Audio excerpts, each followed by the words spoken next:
Spoiler alert, this can be an expensive hobby.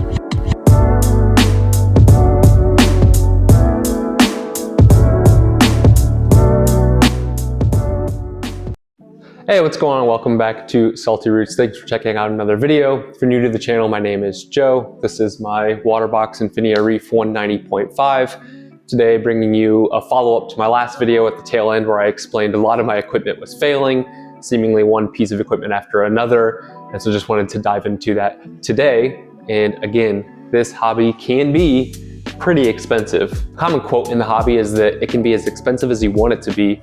But depending on what you want to keep, there are certain things that really you can't skip on when it comes to how much you're willing to spend, mainly being lights and flow. Those things are pretty much a must if you want to keep corals. If you're keeping a fish-only tank, it's a whole different story.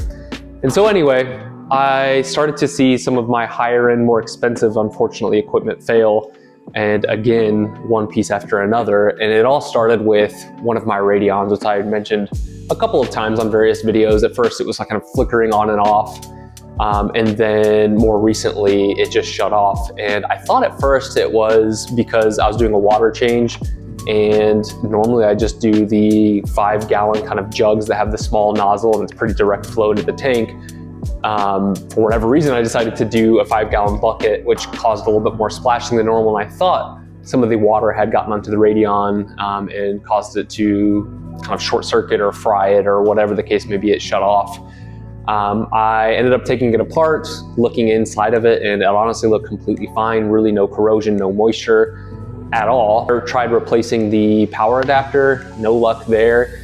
And funny enough, when I kind of plug it in and wiggle the connection point around a little bit, I can get it to flicker on, which makes me wonder if it's an actual issue with the light itself or the actual power cord. And because I already did try switching the power adapter, I think it is the cord that plugs into or that comes out of the light itself, which of course you can't really replace that cord. And so I think I might be out on that light altogether. And so that was kind of the first thing. I ended up switching my lights around. I took the AI Prime off the desktop tank, put it in the middle of this tank here. And then that gave me an opportunity to try out one of the night crew lights on the desktop tank, which I've been really happy with. So really not the end of the world there. I can match the spectrums up pretty closely where they dim down and kind of ramp down at night. That's when you see the biggest difference in the lights. The Radions follow the kind of the famous AB plus spectrum, and the AI Prime doesn't have that. You can try to kind of mess with the settings and match them up. But anyway, it's just not really that big a deal. So that was okay. And I've been running that for a while, that AI Prime, with really no negative effects on the tank. The next issue I then ran into was I noticed my dose was not working, the Neptune dose, dosing my alkalinity and calcium. And I noticed that because my calcium started to drop on the Trident specifically. Here's the Neptune dose. On this one, the alkalinity dosing was working just fine, but I couldn't get my calcium to dose at all. This light was red, and when I pushed the manual dose, nothing would happen here. But like I said, this one was working just fine. And when I looked up online, the red light means a hardware issue. And I think it is due to corrosion because the connection points look really bad. So this is the actual cord that's going into the dose. And as you can see, it's very corroded. And so I think it's fair to say that's the issue with the Neptune dose, is I let too much moisture get on this. The primary reason I have so much corrosion on a lot of my equipment is simply because of the fact that it's next to moisture, obviously. And it's there because I have, frankly, nowhere else to put it. My tank sits right between this bathroom wall and where these stairs come out. And so I have no room to place a cabinet to the side, which is what a lot of people do, and they place their equipment in there. As you can see in this stand, it's just wide open. There's not a divider here to block off the moisture from the sump to the electric area, or at least where I have all of my electrical components. And so I don't have a lot of options, and I'm starting to see the effects of that. In addition to the actual moisture coming from the sump, I realize, for example, on my dose, if we go to the back here, you can see there's a lot of moisture that comes over the back, and that's just whether it be through water changes or cleaning the tank and scraping the scraper and moving water, or just the wave makers. Every now and then water will come over the back a little bit, and my dose was sitting right against the wall back here, and so it was getting some moisture on it, and the reason I have the corrosion on the USB port there. So it's really not set up well for my equipment. So I gotta figure something out. Options are either putting a cabinet on this back side here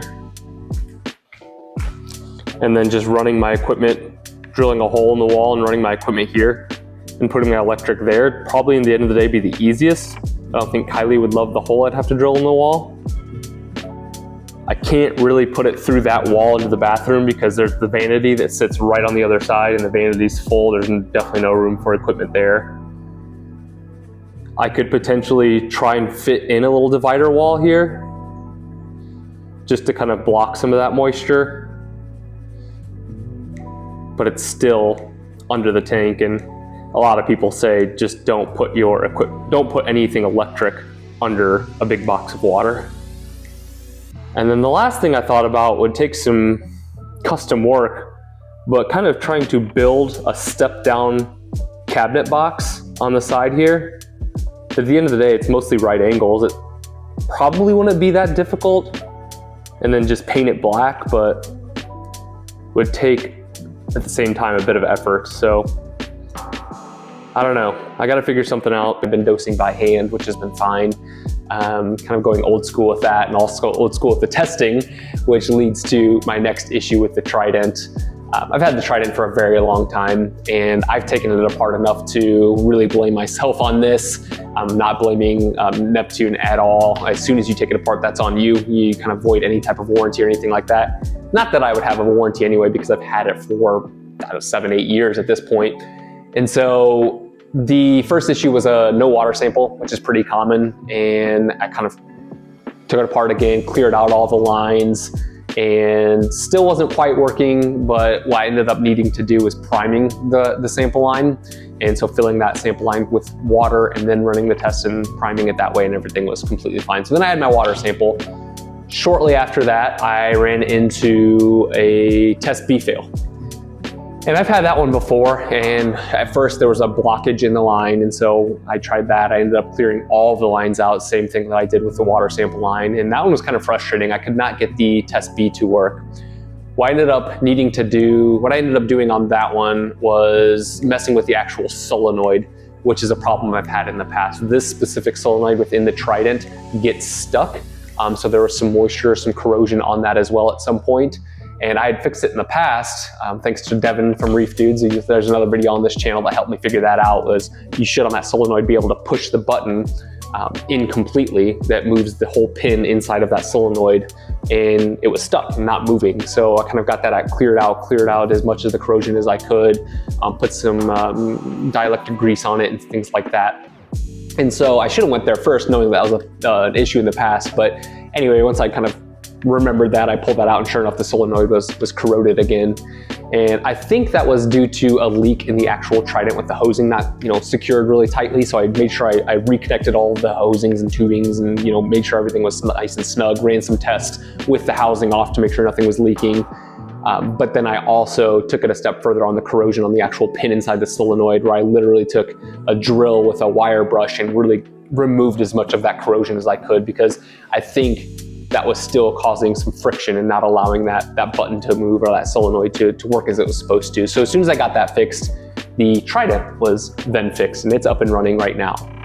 And then if you caught my last video, you'll know that a couple of my tangs are definitely showing some signs of ick, which was a reminder for me to check out my UV sterilizer. I run the Aqua Ultraviolet 25 watt.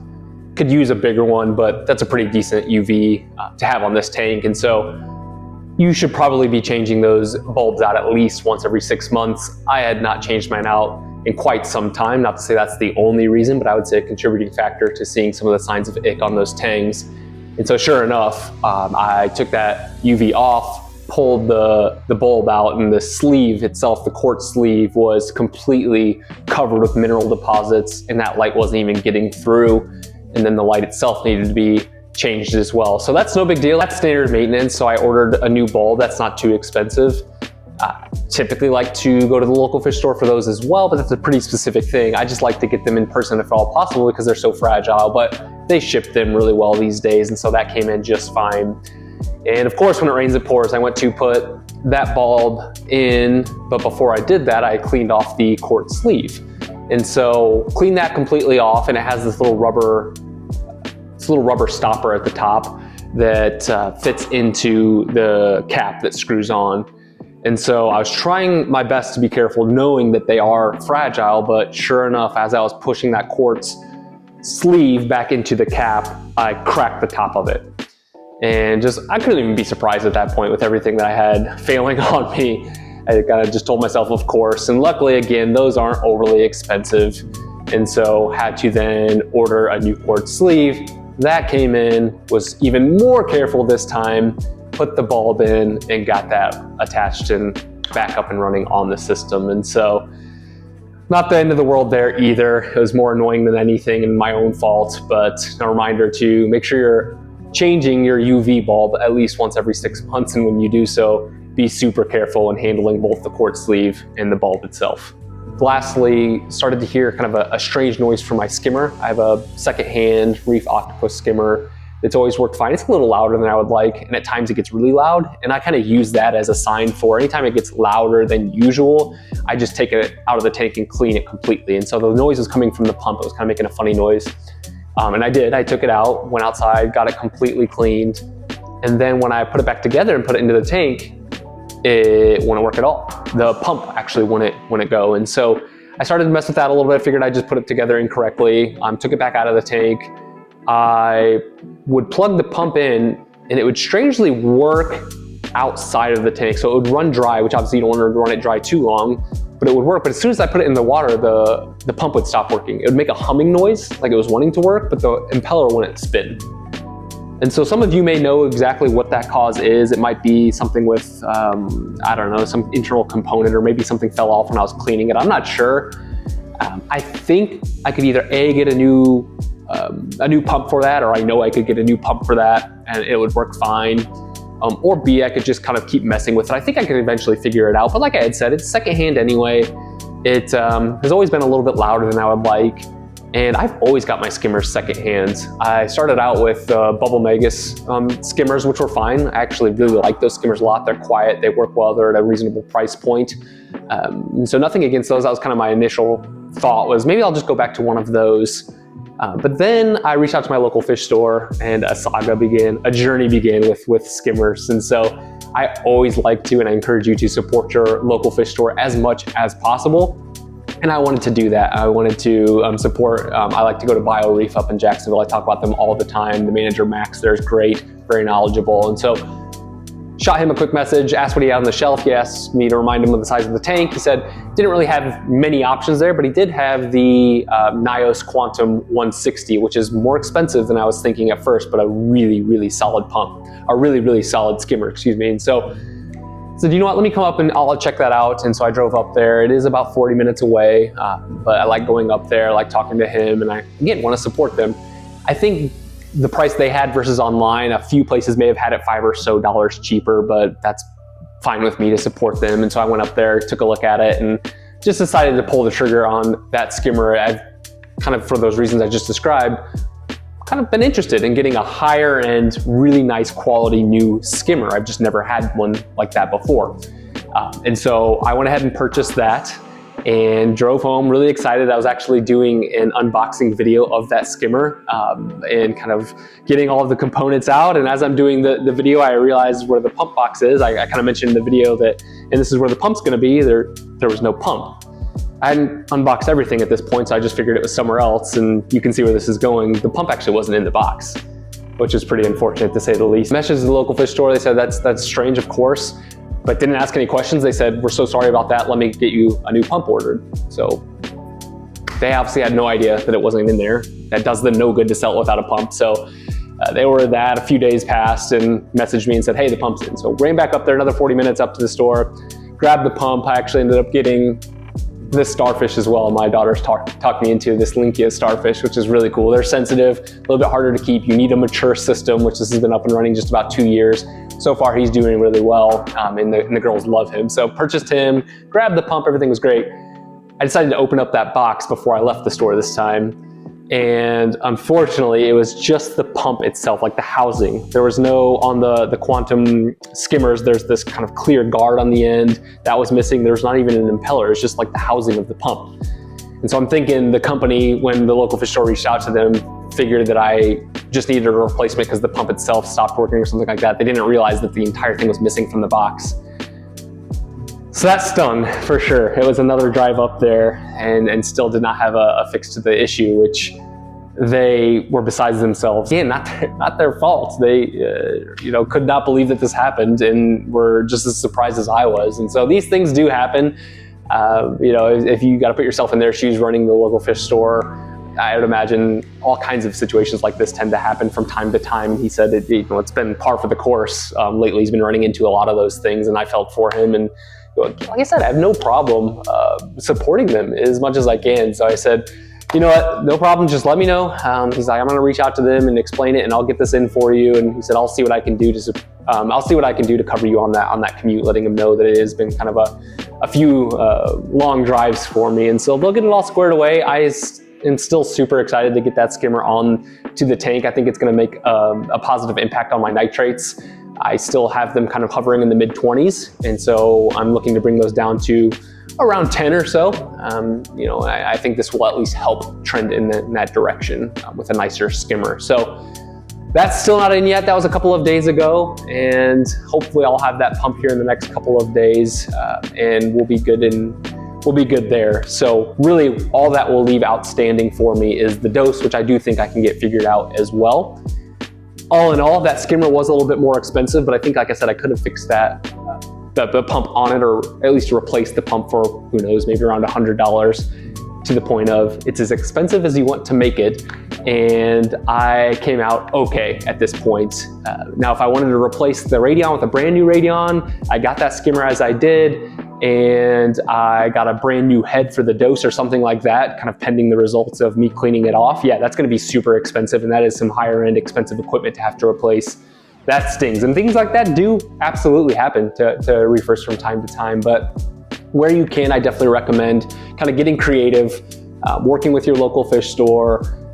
Don't take things completely apart if they're somewhat new. Always go the warranty route, always contact the manufacturer, exhaust that for sure. Kind of big disclaimer there. I don't want to misconstrue or put the wrong message out there. Only take things apart if you're okay with voiding your warranty and really not getting any support from that store. As soon as you take it apart, it's on you. But if you've already voided that, you've already worked with them, you're kind of to the point where you're gonna have to buy something brand new, it is worth, I think, using the forums, reaching out to your local reefers, your local fish store, and seeing what you can do to either fix a component or a certain part of that equipment before you just go out and buy something brand new. So, like I said, we're still in good shape here. The tank is doing really, really well, and really not missing a beat with the skimmer being off, which is a little bit strange and something to kind of keep in mind. Things are actually doing really well, but I still want to get that skimmer on. But I will update you just as soon as the new pump comes in for the skimmer, and then I will go forward with that actual unboxing video on the Quantum and give you kind of my thoughts on that skimmer specifically. Supposedly they're the quietest skimmers on the market. You can see them but not hear them, or something like that is their slogan. So I will let you know and kind of provide my thoughts just as soon as I get that pump in. Until then, make sure you subscribe to the channel, like the video, share, all that great stuff. We'll see you in the next one.